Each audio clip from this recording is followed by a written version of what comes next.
put dari mereka. Tapi kebanyakan kita hanya menganggap nikmat itu adalah harta. Kesehatan dianggap dia biasa aja gitu loh. Padahal orang itu siap mengeluarkan semua hartanya demi nikmat sehat. Saya ingat seorang kawan cerita di Jember ini, ada salah satu bos sakit dia. Sakit paru-paru, akhirnya dibawa ke Singapura. 2 pekan diobati di Singapura, habis 15 miliar. Pulang ke Jember tetap sakit, tapi bisa bernafas. Sebagian kita mungkin kerja sampai mati tidak pernah ngumpulkan uang 15 miliar, tidak pernah gitu loh. Sampai mati paling meninggalkan warisan cuma 2M, anggap banyak 2 miliar itu. Ini hanya 2 minggu sudah habis 15 miliar. Berarti nikmat sehat yang kita miliki jauh lebih besar daripada nikmat yang diberikan kepada orang kaya itu. Tapi lagi-lagi kita itu kurang bersyukur.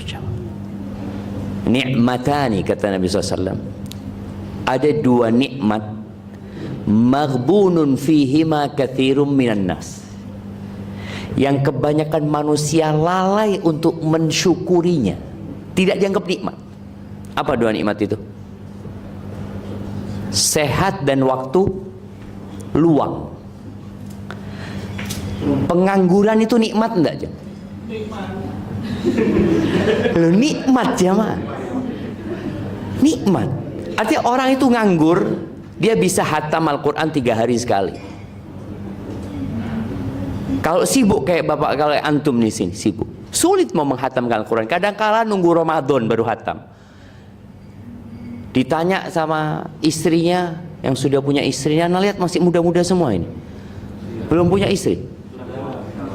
Proses pencarian istri itu.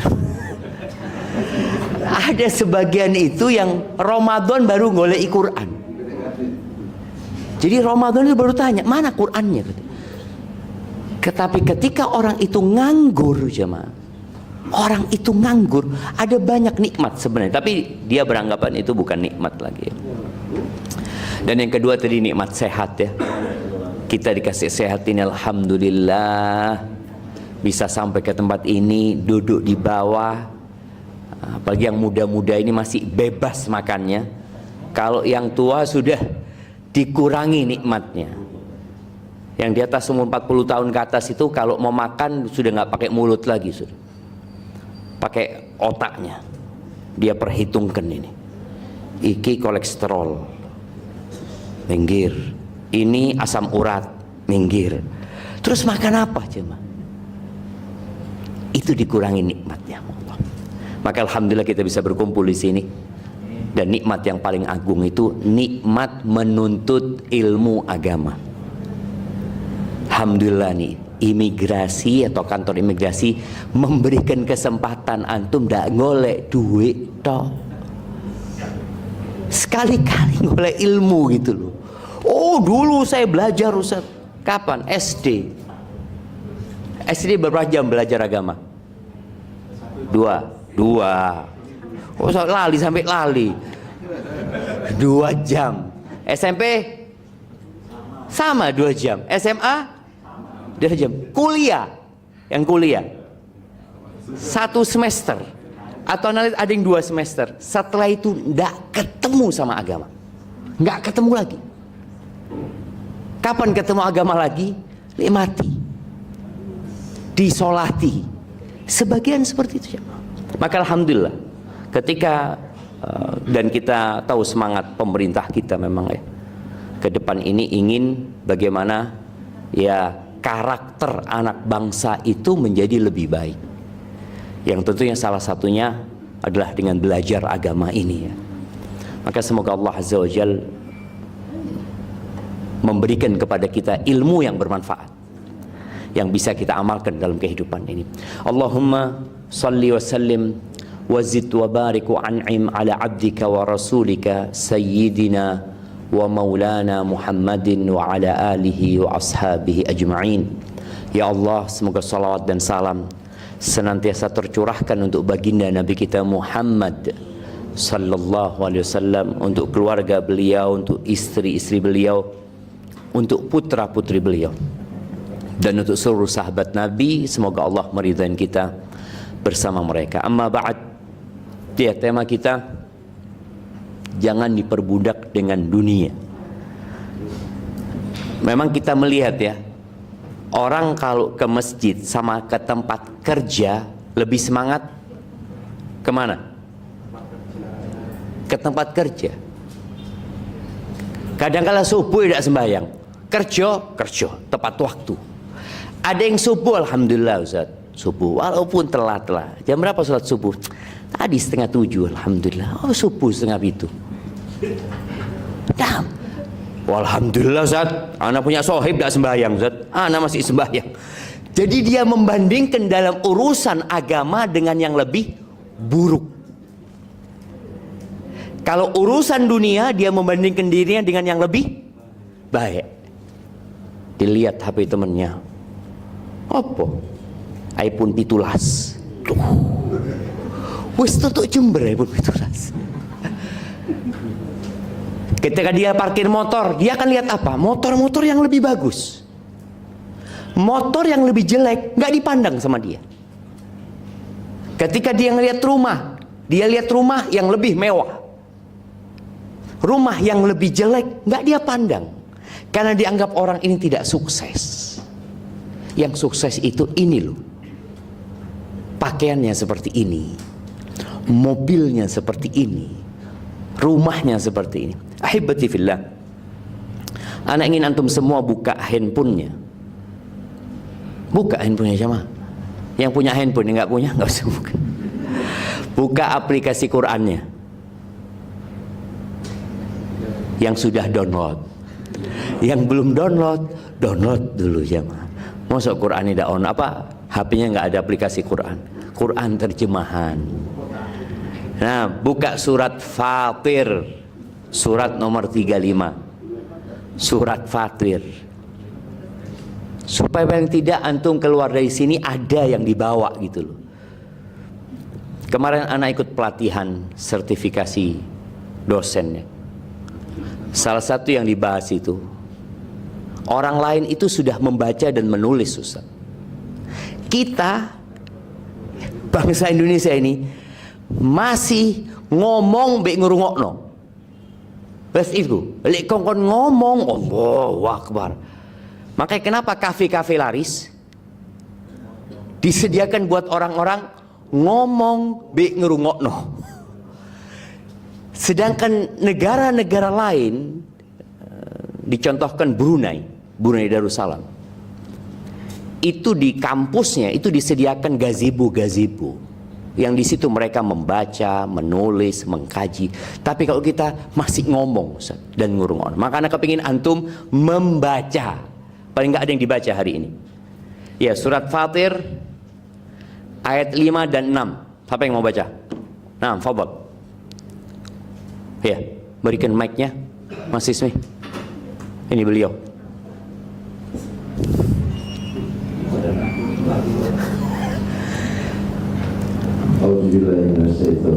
Bismillahirrahmanirrahim.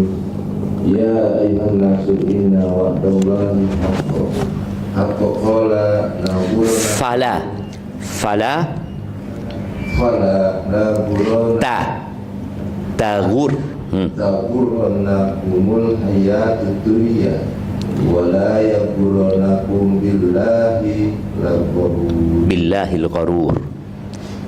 Artinya, wahai manusia, sesungguhnya janji Allah itu benar, maka janganlah sekali-kali kehidupan dunia memberdayakan kamu, dan janganlah setan yang pandai menipu memberdayakan kamu tentang Allah. Ayat ke-6, inna syaitana lakum aduwwan fattakhiduhu aduwwa innama yad'u hizbahu isbahu liyakunu min ashabis sa'ir. Sesungguhnya setan itu musuh bagimu, maka lakukanlah dia sebagai musuh. Sesungguhnya setan itu hanya mengajak golongannya agar mereka menjadi penghuni neraka sa'ir yang menyala-nyala. Barakallahu fikum. Ya, kalau antum semua pulang bawa 2 ayat ini sudah cukup. Allah mengatakan ya ayyuhan nas, wahai umat manusia. Kita tahu manusia itu bukan penduduk bumi. Kita itu bukan penduduk bumi. Maka jangan tertipu dengan bumi ini. Ketika Allah menciptakan Nabi Adam, di mana diletakkan? Di surga. Dan Allah mempersilahkan Nabi Adam untuk menikmati semua yang di surga. Yang dilarang cuma satu saja yang dilarang. Tapi ternyata memang yang menghalangi manusia dalam perjalanan menuju kepada Allah itu ada 4 hal. Yang pertama yang kita baca tadi ayatnya, dunia. Yang kedua adalah setan. Yang ketiga adalah nafsu. Nafsu itu jiwa. Yang keempat adalah hawa, kecenderungan manusia, yang akhirnya nggak nyampe dia ke surga lagi. Allah turunkan Nabi Adam dari surga ke muka bumi ini. Lalu kata Allah, fa imma ya'tiyannakum minni huda. Apabila datang kepada kalian petunjuk dari aku, petunjuk untuk pulang.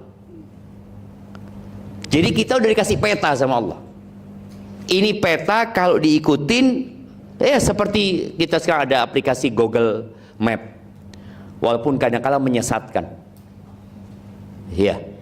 Tapi Allah turunkan petunjuk Al-Quranul Azim ini, fa imma ya'tiyannakum minni huda famanittaba'a hudaya fala yadhillu wa la yashqa. Barang siapa yang mengikuti petunjukku, maka dia akan selamat dari 2 perkara. Kesesatan dan kesengsaraan. Allah turunkan Al-Quran. Maka Allah kasih tahu kita, fala taghurrannakumul hayatud dunya. Jangan tertipu sama dunia. Dunia ini hanya permainan, jemaah. Kita lihat presiden kita gonta-ganti, ganti lagi. Kita lihat rumah-rumah yang di sekitar kita. Apakah orang itu akan hidup di sana selama 100 tahun? Tidak ada. Tahu-tahu ganti lagi. Seperti anak-anak kalau main di pantai. Kadangkala anak-anak itu bikin rumah-rumahan, bikin benteng, ya, bikin macam-macam, dialiri air laut, ya, seneng dia. Setelah itu bapaknya ngomong, nak, boleh nak, pulang. Dibawa itu jemaah, ditinggal. Wah, dunia ini akan ditinggal. Berapa kali imigrasi Jember gonta-ganti kepala. Oh, di sebelah sana apa itu? Foto-fotonya siapa itu? Berapa orang yang sudah mati atau masih hidup? Hidup semua? Sebagian sudah meninggal. Yang lainnya? Nunggu meninggal. Kita kan ngomong hidup, sebenarnya nunggu meninggal. Itu yang Allah katakan, jangan tertipu sama dunia. Bohong dunia ini. Orang yang sukses hanya main-main belaka. Kalau kita lihat, ya, orang yang main bola kemudian menang, pulang seneng, habis gitu ya selesai, kata dia. Dapat piala, dapat trofi, dibawa pulang ke rumahnya, dilihatin trofi itu. Kayak apa trofi? Tidak ada, kata dia. Cuma untuk dilihat. Pernah lihat trofi pemenang bola dijual di Pasar Tanjung? Pernah melihat? Itu kehidupan dunia, jemaah. Dunia ini terkutuk. Kata Nabi SAW, ad-dunya mal'unatun mal'unun ma fiha. Dunia ini semuanya terkutuk dan yang ada di dalamnya terkutuk. Semua yang kita sentuh, semua yang kita lihat, akan sirna. Itu pertanda tempat ini terkutuk. Antum pernah melihat ya, kadangkala ada mungkin film atau apa, orang berada di satu tempat dipegang hancur, hadid dunia. Maka Allah katakan idza zulzilatil ardu zilzala, ngadakan hancur semuanya. Semua yang ada di dalam dunia terkutuk. Ada dua yang tidak terkutuk, perbuatan dan orang yang tidak terkutuk. Kalau perbuatan yang tidak terkutuk adalah zikrullah wa mawala, mengingat Allah. Kayak sekarang nih kita duduk bareng-bareng ingat Allah ya, baca Quran tadi, wa mawala, ketaatan kepada Allah, sholat, sodakoh ya, kemudian bekerja dalam rangka mencari keridhaan Allah, itu juga tidak terlaknat. Yang penting di situ ada Allahnya. Itu kalau perbuatan. Kalau orang yang tidak terkutuk itu ada dua, alimun wa muta'allimun. Kata Nabi SAW, yang pertama orang yang berilmu. Berilmu tentang apa? Bukan tentang yang terkutuk. Kalau ilmu tentang dunia kan ditinggal lagi. Ilmu tentang akhirat dia, ilmu yang mengantarkan dia ke surga dan menyelamatkan dari api neraka. Kalau di Jember ini ada satu orang, ini orang yang tahu satu-satunya peta menuju harta karun. Dan orang ini akan memberikan penjelasan di alun-alun Jember. Orang akan datang gak? Orang akan berpikir, loh aku kepingin soge,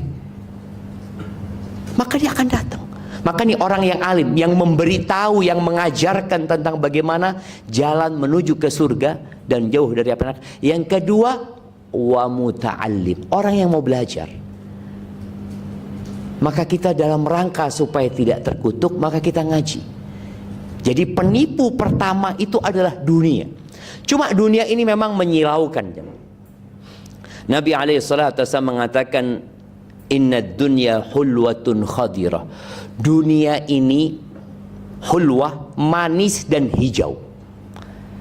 Secara fitrah manusia, dia menyukai hal-hal yang manis dan suka memandang hal-hal yang hijau, dan itu dunia. Makanya kalau kita lihat, kenapa koruptor itu tidak ada yang miskin? Antum coba lihat.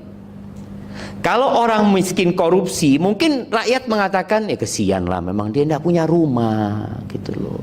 Tidak punya rumah, bojo tidak punya, gitu loh. Motor tidak punya, pantas dia korupsi. Tapi rata-rata koruptor itu sudah kaya, rumahnya sudah mewah. Makanya kalau kita lihat KPK bagaimana bergerak, dilihat rumahnya ditemukan di sini, disita barangnya sih loh. Iki wong wis sugih. Ini orang sudah kaya. Kalau kekayaannya itu, umpamanya dia tidak bekerja dan duduk di rumahnya sampai mati tidak habis. Sampai mati tidak habis. Tapi karena tadi dunia ini hijau, dunia ini manis, sehingga orang terus seperti minum air laut, nggak pernah puas. Wa innallaha mustakhlifukum fiha. Allah menjadikan kalian khalifah di dalamnya. Khalifah itu artinya generasi yang akan tergantikan. Kita lihat bapak-bapak kepala kita di sana, semua tergantikan. Dan posisi antum sekarang akan digantikan orang lain. Oh iya, tapi anak akan naik ke atas. Taib, ketika antum naik ke atas, pada suatu hari antum akan mentok. Kemana akhirnya? Kuburan. Mentok. Akan diganti orang lain. Tolong itu harus kita pahami bersama. Posisi anak-anak akan diganti orang lain. Rumah anak akan ditempatin orang lain. Kalau anak mati lebih dahulu daripada istri anak mungkin akan dinikahin orang lain. Betul bapak-bapak? Enggak, Ustaz, tak kau mati bojoku. Dah iso mati. Mati di sini enggak ada istri yang lihat suaminya mati. Terus dia, bang, aku temelok, dah ada. Aku akan melanjutkan kehidupan ini. Maka tadi Allah menjadikan kita itu khalifah. Akan digantikan. Posisi kita pasti pasti diganti orang lain. Fayandur kaifa ta'malun. Maka Allah akan melihat kalian beramal seperti apa. Pada saat kalian punya kesempatan di posisi itu, amalan kalian seperti apa? Wattaqud dunya wattaqun nisa. Hati-hati dengan dunia dan hati-hati dengan wanita. Tuh, kenapa kau dikasih sitar ini? Iya. Kenapa toiletnya perempuan sama laki-laki dibedakan? Oh, ini bias gender, Ustaz. Kita harus kesetaraan. Toilet bareng-bareng. Bagaimana bapak-bapak? Mau bareng-bareng? Kalau bapak-bapak siap, Tuhan. Bapak-bapak siap. Lu tadi.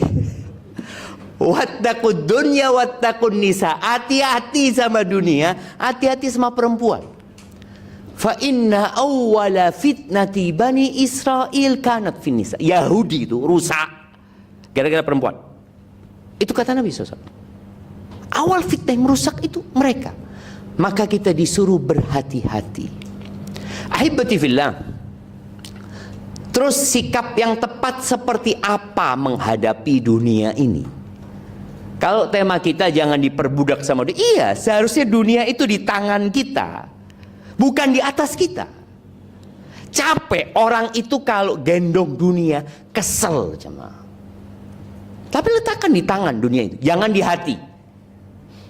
Karena kalau kita letakkan dunia di hati, maka dada kita akan sesak mikiri dunia. Kenapa kalau kita perhatikan doa sebelum tidur dan doa setelah tidur, bangun tidur ya. Doa sebelum tidur dan doa bangun tidur itu mengingatkan kita tentang kehidupan dunia ini. Bismikallahumma ahya wa amut atau amutu wa ahya. Dengan namamu aku mati ya Allah. Iya, aku mati ya. Besok ada rapat, belum tentu aku hidup loh. Besok ada transaksi, loh belum tentu aku hidup. Bangun aja belum tentu. Besok wallahu a'lam. Hari ini aku hidup dan hari ini aku mati. Kalau Allah tentukan hal itu. Ketika bangun tidur, apa yang dibaca? Nah, iya Mas ini baca apa tadi bangun tidur? Kasih mic-nya. Alhamdulillahirabbil alamin. Sebelahnya baca apa? Alhamdulillahirabbil alamin. Oh, sebelahnya lagi. Belakangnya kok bodoh kabeh ini? Sepakat memang. Alhamdulillahilladzi ahyana ba'da ma amatana wa ilaihi nusyur. Masya Allah. Iku dungone. Jadi doanya itu betul, alhamdulillah. Tapi alhamdulillahirabbil alamin betul. Kita bersyukur kepada Allah Azza wa Jalla, memuji Allah. Tapi ada yang berkaitan dengan hidup kita. Alhamdulillahilladzi ahyani atau ahyana ba'da ma amatana wa ilaihin nusyur. Segala puji bagi Allah yang telah membangkitkan kami, menghidupkan kami setelah mematikan kami, dan kepada Allah kami akan dihimpun. Aku mati ya ma. Supaya ketika antum nih teman-teman berangkat ke tempat kerja tahu aku kita mati. Kenapa aku harus ngejar karir, ngejar pangkat, ngejar ini yang semuanya akan ditinggal, dan sebelum aku lahir semuanya sudah dicatat. Dua. Semuanya akan ditinggal dan semuanya sebelum aku lahir sudah dicatat. Terus kenapa kita capek-capek? Itulah dunia yang membuat orang tertipu, dan Allah mengatakan fala taghurrannakumul hayatud dunya. Jangan kalian diperdaya oleh kehidupan dunia ini. Dunia ini seperti perempuan tua renta, ajuz, perempuan tua renta yang di make up oleh Moa. Apa Moa? Make up artis itu. Iya, antum pernah ngeliat ada sebagian yang sama istrinya lupa. Dia lihat bojone sapa itu? Lali Mas. Karena dia di make up sama wah, berapa banyak orang yang tua, hitam, yang nggak cantik di make up itu jadi glowing. Pertanyaannya, berapa lama dia glowing? sebentar, habis gini dihapus. Ketika dihapus, oh kayak ini, na'udzubillah, ini ternyata. Itulah dunia. Kita akan mengatakan na'udzubillah minad dunya al-fatinah. Ternyata aku tertipu dengan kehidupan dunia. Tapi sudah selesai. Itu akan terjadi kapan? Tatkala kita mati, baru akan sadar. Maka kalau bicara bagaimana menyikapi dunia yang menipu ini, Nabi alaihi salatu wassalam pernah menepuk pundaknya Abdullah bin Umar. Tepuk.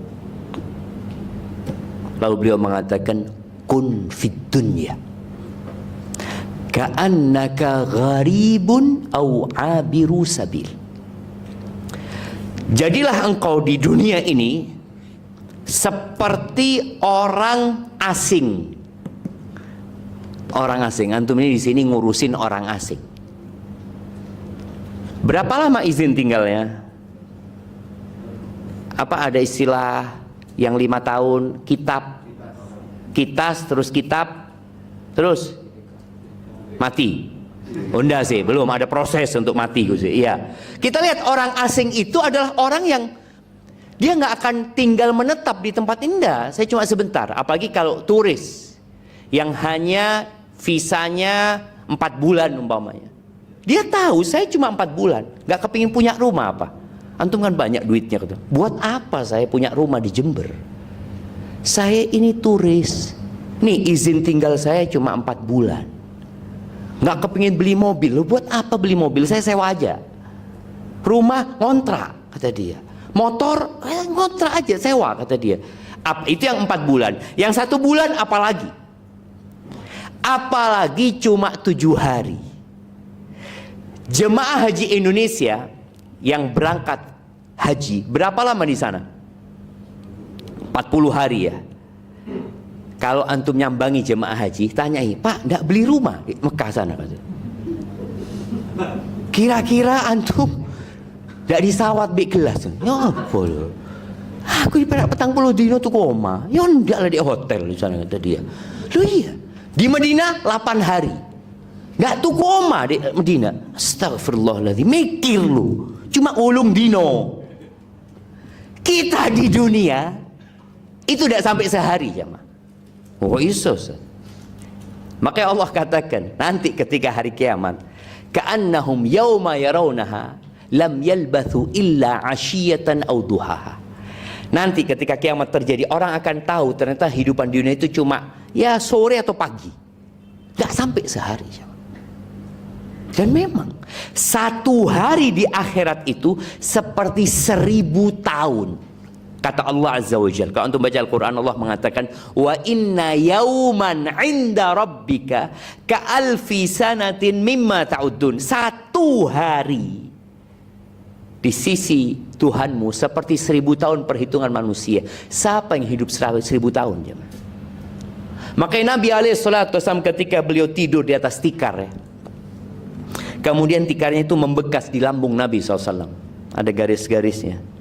Ini bedanya kasur kita sama kasur Nabi SAW. Kalau kasur kita bangun membekas kita.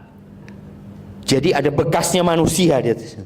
Tapi kalau kasur Nabi SAW itu membekas di tubuh Nabi SAW. Umar nangis.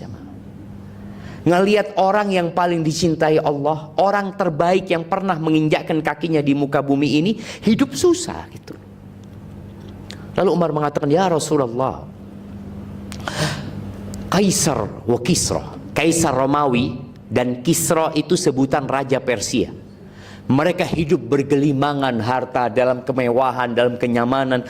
Wa anta ya Rasulullah, dan engkau seperti ini, engkau utusan Allah. Apa kata Nabi SAW? Ya Umar, mali walid dunya, apa urusanku sama dunia ini? Innama mathali wa mathalud dunya karakibin istadhalla tahta syajaratin thumma raha wa tarakaha. Permisalan aku dengan dunia ini adalah seperti seorang pengendara, seorang musafir yang naik ontanya atau naik kudanya. Dia berhenti di rest area, di bawah pohon istirahat, singgah sebentar. Thumma raha wa tarakaha, kemudian musafir itu akan pergi meninggalkan pohon itu selama-lamanya. Baik, apakah memang benar seperti itu? Coba kita hitung. Nabi SAW hidup di dunia ini, di atas bumi ini berapa tahun? 63. Baik, hidup di alam barzakh sana berapa tahun sampai hari ini? Hitung jemaah. 1400 berapa? Betul. 1400 berapa?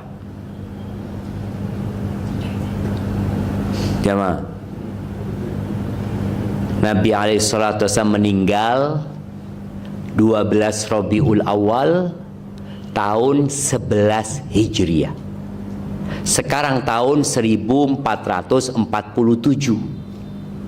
Berarti beliau di alam barzakh, di perutnya bumi ini selama 1436. Bisa dibayangin? Betul, sebentar. Fir'aun. Kalau antum baca sejarah Fir'aun, Fir'aunnya Nabi Musa, artinya Fir'aun yang berjumpa dengan Nabi, karena Fir'aun ini sebutan buat raja Mesir, Kaisar sebutan buat raja Romawi, Kisra sebutan buat raja Persia, Najasyi sebutan buat raja Habasyah, Fir'aun sebutan buat raja Mesir. Fir'aunnya Nabi Musa itu cuma 100 tahun umurnya, jemaah. Menikmatin, nggak menikmatin juga dia. Dia disiksa. An-naru yu'raduna 'ala. Naam, an-naru yu'raduna 'ala. Mereka ditampal ke apa? Dipaparkan neraka kepada mereka sejak mati. Itu sampai hari kiamat. Dan sudah lebih 3000 tahun. Maka sebentar. Tadi kalau menyikapi dunia ini, sikapilah tadi seperti gharib, orang asing yang cuma sebentar. Atau yang lebih tepat, au abiru sabil.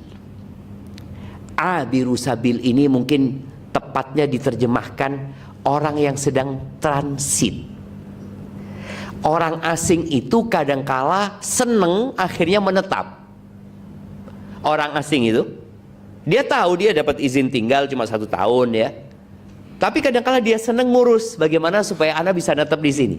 Yang lebih tepat, engkau menjadi orang yang transit. Ketika jemaah umroh ya, teman-teman mungkin berangkat umroh ya, Jakarta, Dubai, Mekah, Jeddah ya, Jakarta, Dubai, Jeddah. Disebutkan di Dubai kita hanya akan berhenti 12 jam. Biasanya boleh keluar dari bandara, melihat Burj Khalifah ya. Waduh, kepingin tinggal di sini. Kata tour leadernya, Mas, jam 12 kita berangkat. Berangkat lagi ke mall ya. Lihat Ferrari dijejer di sana. Ya Allah, kepingin satu anak. Mas, kita mau berangkat.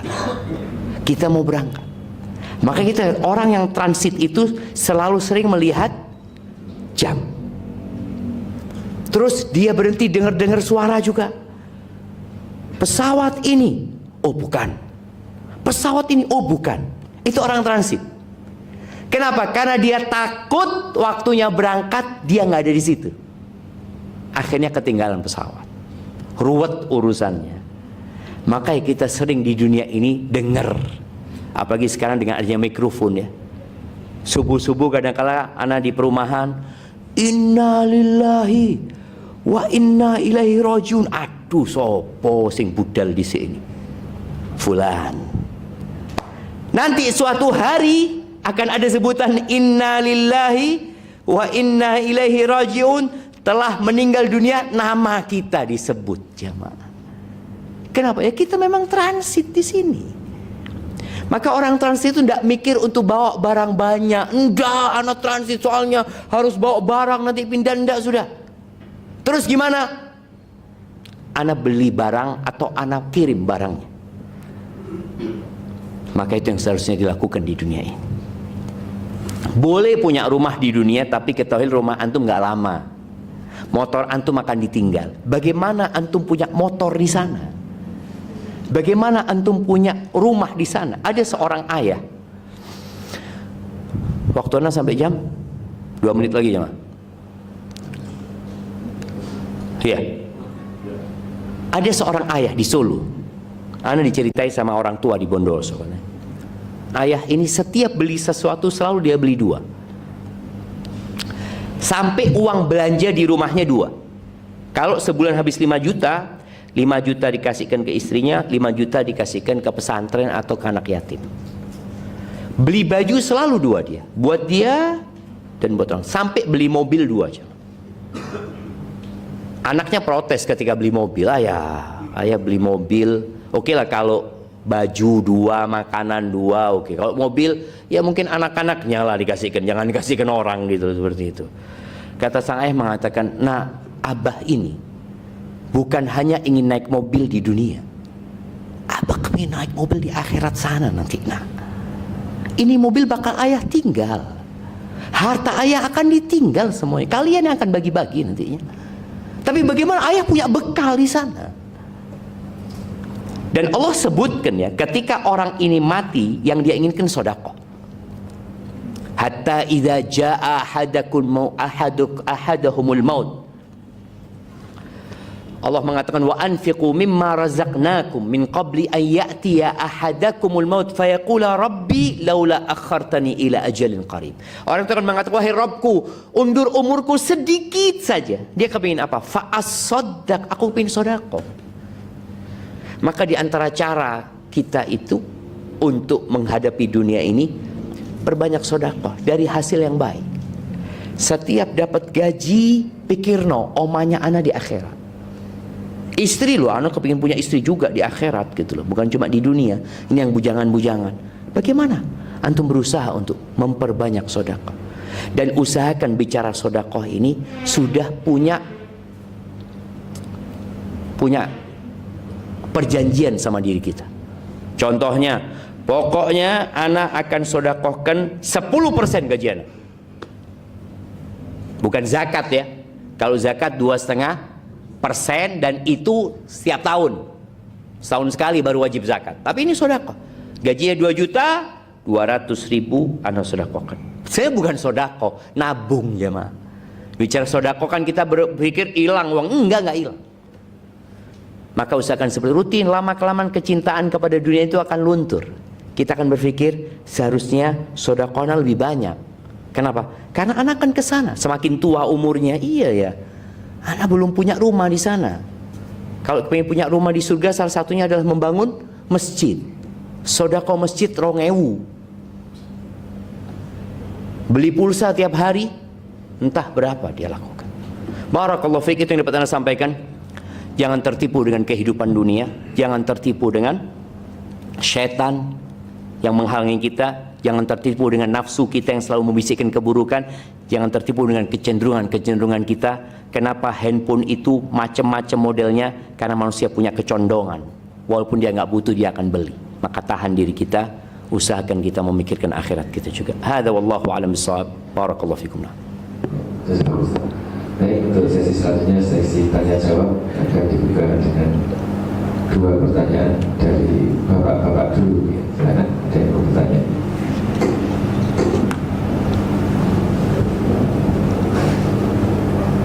Mas Rizky, kayaknya mau tanya Mas Rizky. Mas Ikirin kayaknya mau ditanyakan. Silakan. Itu. Mas. Assalamualaikum Ustaz. Waalaikumsalam warahmatullahi wabarakatuh. Nama saya Dika. Ingin bertanya. Tafadhal Mas Dika. Mas Alhamdulillah Ustaz. Jika kita dihadapkan pada pilihan tentang dunia, barang-barang konsumtif atau yang kita butuhkan, ada 2 pilihan. Kita bisa beli dengan fungsi yang sama. Semisal yang dicontohkan Ustaz tadi, handphone. Lebih bijak mana handphone yang dengan harga yang murah itu fungsinya sudah terwakilkan, namun daya tahannya kualitasnya biasa saja. Dengan yang harga lebih mahal, lebih gengsi otomatis, tapi memang fungsinya dia berjalan lebih lama daripada handphone yang murah ini. Mengingat kita nggak tahu umur kita ataukah sampai besok saja, atau bahkan besok sudah tidak ada umur. Masya Allah, Masya Allah. Barakallahu fiik ya. Ya, pertanyaan yang menarik jemaah. Apalagi dengan kondisi ekonomi yang tidak sedang baik-baik saja kata jemaah. Kalau bicara manusia itu punya kebutuhan dan punya keinginan. Kalau bicara kebutuhan terbatas, keinginan tidak terbatas. Kalau bicara baju, ibu-ibu butuh baju berapa? Nah, 2. Satu dipakai, satu untuk ganti. Tapi kalau keinginan, ya bisa 2-3 lemari. Sudah full 4 lemari, 5 sampai seperti itu. Bicara handphone tadi. Innallaha jamilun yuhibbul jamal ya. Allah itu maha indah dan Allah cinta dengan keindahan. Jadi tatkala seorang baju handphone, dia boleh beli handphone yang mahal, yang bagus umpamanya, tapi tidak berlebih-lebihan. Karena hitungan berlebih-lebihan ini tergantung sama orangnya. Umpamanya orang yang sudah kredit umpamanya, utang, ini sudah bisa disebut berlebih-lebihan. Kok nggak mampu gitu loh. Ana pernah ketemu sama orang di Medina, keluar dari Masjid Nabawi, jamnya hilang. Jamnya itu ada yang ngambil ketika berdesak-desakan di pintu masjid. Terus ya Allah, jam mana? Berapa harganya jamnya bang? Ana tanya gitu. Enggak Ustaz, enggak mahal Ustaz. Ayo bang, Ana pengen tahu berapa? Enggak, cuma 200 juta. Dia bilang enggak mahal.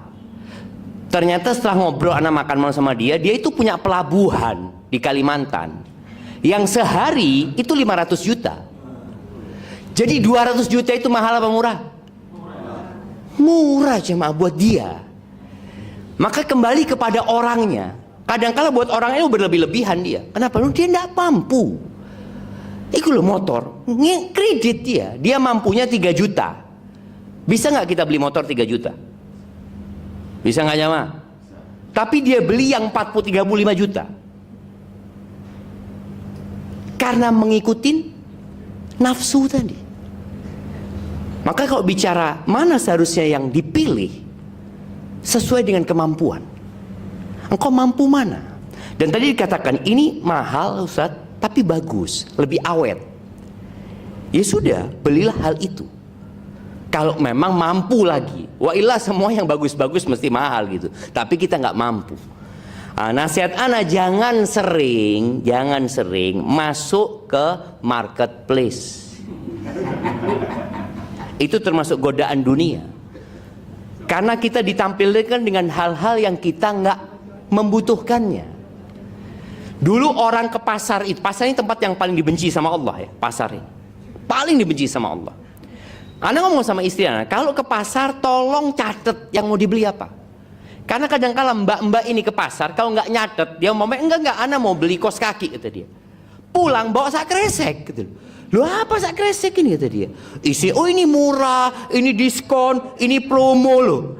Ya diborong pasar itu nanti semuanya. Maka tadi kalau bicara apa yang harus kita pilih ketika kita membutuhkan sesuatu, tentunya lihatlah kemampuan kita. Jangan membandingkan dirimu dengan orang lain. Fulan bisa beli ini, ya sudah itu fulan bukan ana. Dan dalam bekerja, orang yang bekerja niatnya memberikan nafkah kepada orang tua atau memberikan nafkah kepada anak-anaknya, atau nih mas-mas ini yang masih muda-muda, tujuannya supaya nggak jadi benalu di masyarakat, supaya tidak ngerepotin orang tua, dia ingin mencukupi dirinya. Kata Nabi alaihi salatu wasallam, fahuwa fi sabilillah, dia di jalan Allah. Tapi kalau dia bekerja niatnya riya'an wa mufakharatan, niatnya pamer, Dia ingin bekerja supaya bisa beli ini untuk pamer dan untuk berbangga-banggaan, fahuwa fi sabilis syaitan. Ini orang di jalannya setan. Jadi tadi bekerjanya dan kemudian ketika dapat duit membelanjakannya harus pakai aturan dan harus pakai niat yang baik tadi. Maka nggak ada masalah ketika dia mau beli yang baik. Kalau dikatakan, Ustadz kan ini mahal Ustadz, belum tentu umurnya sampai besok dia. Kan jadi warisan. Tetap yang diwariskan, insya Allah kalau mahal itu ono regone gitu loh. Mungkin seperti itu. Jadi ingat innamal a'malu binniyat, dan tadi belilah yang dibutuhkan dan sesuai dengan kemampuan. Antum butuh motor, tafadhol beli motor, tapi sesuaikan dengan kemampuan antum. Barakallahu fikum. Nah, Mungkin untuk ibu-ibu silakan bila ada yang bertanya.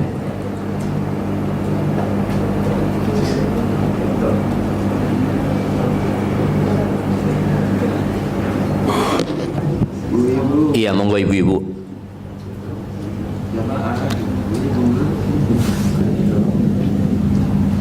Iya, silakan. Ada. Monggo mic-nya udah dikasih kan? Loh ada yang mau tanya dari depan, kalau dari belakang nggak kelihatan nanti. Ada. Oh ada mic-nya. Nah silakan.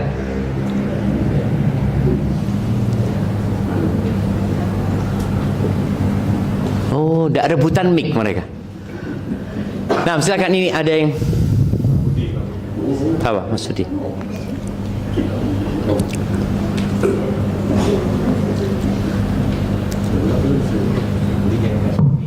Assalamualaikum Ustaz. Waalaikumsalam warahmatullahi Nama wabarakatuh. saya Isma. Saya ingin bertanya Ustaz. Jadi saya pernah mendengar ceramah Ustaz bahwasanya sedekah paling utama itu adalah kepada keluarga. Sedangkan faktanya di lapangan itu Ustaz ya, kadang sedekah kepada keluarga itu dianggap hal yang gak wow Ustaz. Banyak orang cenderung sedekah itu dilaksanakan kepada anak yatim, kemudian untuk masjid. Saya sampai punya pandangan saya sendiri bahwasanya sedekah ke orang lain itu memang terkesan lebih wow karena orang lain pasti akan berterima kasih. Ada ucapan yang jelas, wah perlu terima kasih, ditunggangi dan lain-lain. Sedangkan pada keluarga itu terkesan biasa saja, memang kewajiban. Nah, seperti yang dijelaskan Ustaz tadi bahwasanya ketika kita anak yatim, bapak ini menyediakan mau bagi hartanya jadi dua, beli ini dua. Akhirnya anaknya protes Ustaz. Kalau demikian kan jadinya, kalau saya pandang saya kalau bapak pengen ke sana, itu kan seakan-akan kok kali udah anakmu, kok kali bapak tuh kasih pengennya sama deh akhirat itu Ustaz. Bahwasanya ini juga ada kaitan dengan saudara yang paling utama daripada keluarga dan Ustaz. Jadi saya mohon penjelasannya bagaimana mendidikan mental dan memberikan pemahaman kepada keluarga itu adalah hal yang baik. Tidak hanya sedekah kepada keluarga, tapi yong. Ya, Masya Allah, barakallahu fiik. Nah jamaah, jadi memang ada orang yang levelnya masih biasa-biasa saja. Biasanya pertanyaannya itu, amalan apa yang harus saya kerjakan? Tapi levelnya naik itu, dia akan menanyakan mana yang lebih utama. Maka kalau kita lihat para sahabat itu, pertanyaannya sudah seperti yang ditanyakan tadi. Mana yang lebih utama sekarang? Sedekah kepada fulan atau fulan? Bukan bicara sedekahnya, dia sudah sedekah, tapi ingin mendapatkan keutamaan yang lebih sekarang. Ketika ada seorang sahabat mengatakan, ya Rasulullah indi dinar, aku punya 1 dinar. Aku punya 1 dinar. Kata Nabi SAW, anfiqhu ala nafsik, sudah engkau infakkan kepada dirimu. 1 dinar itu engkau pakai buat engkau, untuk biaya hidupmu. Kata. Wa indi dinarun akhar, kata, aku punya 1 lagi dinar, infakkan kepada keluargamu. Jadi memang ketika orang mau infak itu jangan sampai yang wajib ditinggalkan. Ingin mendapatkan fadilah ya, karena perbuatan itu ada yang sunnah, ada yang wajib. Jadi ketika yang wajib sudah dilaksanakan, dia kepada istrinya dikasih nafkah yang cukup ya. Jangan sampai dia sedekah keluar istrinya nggak dicukupin, anaknya nggak dicukupin, ini zalim namanya. Karena memang tadi disebutkan kalau sedekah di luar itu, masya Allah, syukronnya itu sampai setahun, gitu loh. Kita kalau ke keluarga, perasa ini bang. Jadi kadang-kala itu memang bedanya di hati nanti kitanya. Jadi mana yang lebih utama? Yang wajib lebih utama. Kemudian keluarga lebih utama. Umpamanya gini, kita bicara keluarga, ada keluarga yang jadi kewajiban kita, ada yang keluarga tidak jadi kewajiban kita. Umpamanya anak jadi kewajiban kita, tapi keponakan bukan kewajiban kita. Terus umpamanya bibi kita mungkin bukan kewajiban kita karena ada suaminya, cuma bibi memang susah gitu loh. Mulailah tadi dengan kerabat-kerabat. Ketika datang kepada Nabi SAW, seorang sahabat yang bernama Abu Talha, setelah turun firman Allah, lan tanalul birra hatta tunfiqu mimma tuhibbun, kalian tidak akan mencapai tingkat albir, kebajikan itu, sampai kalian menginfakkan apa yang kalian cintai. Karena banyak orang itu menginfakkan sesuatu yang wis tidak disenangi, ngono lho. Baju tidak layak sudah, makanan sudah mau rusak, bagi-bagi no, gitu loh. Ini sahabat ketika turun ayat itu datang kepada Nabi SAW. Ya Rasulullah, inna ahabba mali, harta yang paling aku cintai itu adalah biruha, kebun kurma, ada sumurnya di sana. Aku jadikan itu fisabilillah ya Rasul. Terserah engkau mau dikasihkan ke siapa, terserah engkau. Apa kata Nabi SAW? Ara anta ja'alahu fil aqrabin. Kalau terserah aku, maka pendapatku, kata Nabi SAW, engkau bagikan kepada kerabat-kerabatmu. Jadi memang tolong jangan sampai kita membantu saudara kita yang ada, umpamanya ada gempa ya, ada gempa di Palu. Oh, kita sedekah di sana.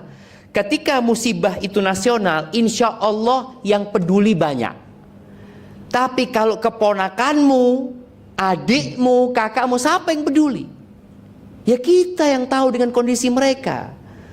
Mereka nggak mungkin ngumpulkan donasi gitu loh. Tapi kalau Palu bisa buka donasi untuk Palu apa. Maka tadi jangan sampai yang dekat dilupakan. Kita berpikir yang luar sana pahalanya lebih banyak. Enggak, yang lebih banyak di kerabat.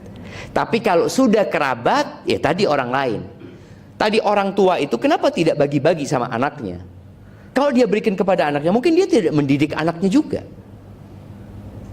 Soalnya anak-anak kalau dimanjakan nantinya, beli ini itu semua loh. Kapan kau berusaha?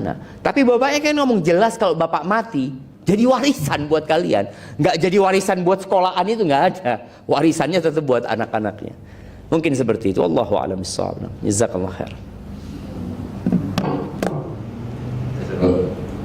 Cek, sesuai Ustaz atas semua ilmu yang disampaikan pada hari ini.